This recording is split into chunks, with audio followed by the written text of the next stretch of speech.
I'm the commander of 2nd Assault Battalion, 3rd Assault Brigade, but now actually for a few months I'm the leader of recruitment of 3rd Assault Brigade.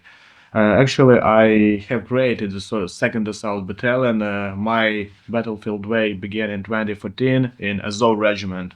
I was fighting 2014, 2015, but then returned, became a civilian. But when the Great War started, I came to Kiev and created the battalion, which after it stands a part of 3rd Assault Brigade. There were 90% of civilians in this battalion. I was among the officers who made the defense of Kiev.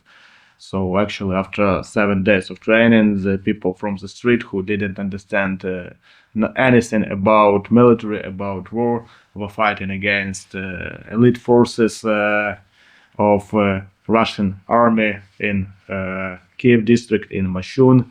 Maybe you know this place, and it was really hard. It was really difficult, but we made it. So now I'm leading the recruitment in the 3rd Assault Brigade, and it's really also hard work because it's not easy to recruit people. Yeah, that's what I was going to ask. I guess I'll just jump right in to start with you with a question since you're ending with recruitment. Is there a draft in Ukraine?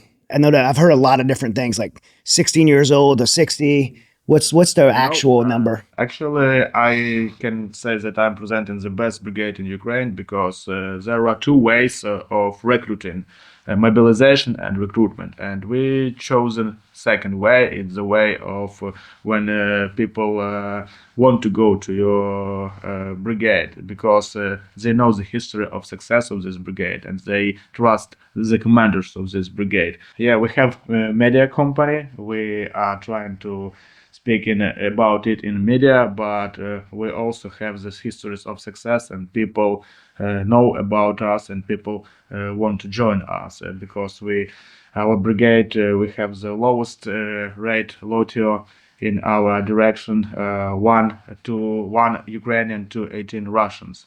And we have the high medical education in our brigade, and we are human-oriented brigade. So we are thinking about our people, we are caring about our people, and for us it's really important not just to win, but we are winning for our people, we are winning for our country, we are winning for people, for our culture and for our history.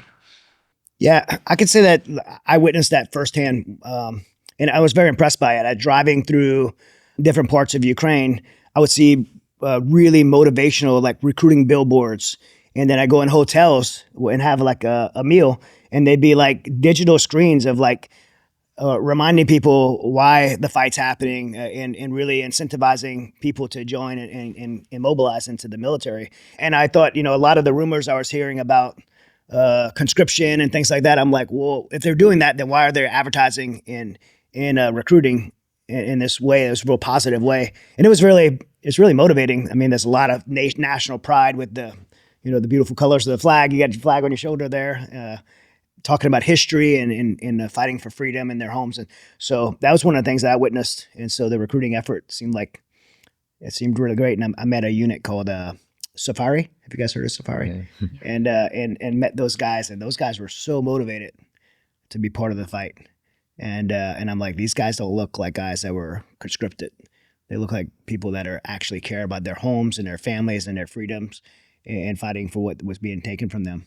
Is there still a ban of people like at a certain age group that can leave or not, like men being able to leave and not leave the country? Yeah, it is because it's a war and it's really necessary. And it's not just about leaving a country; it's also about incoming to a country because Russian intelligence works really good, and they spend a lot of money to eat a lot of centuries, and that's why we should be really careful, and we should understand that we have a lot of danger directions, not just in our front line, but outside the country. Yeah, I agree with those too, by the way. So I've seen as my team and I go in and out of the country, we've had people try to, hey, can you help take us out with you? And no, you need to stay here and take care of your country. This is where you need it right now.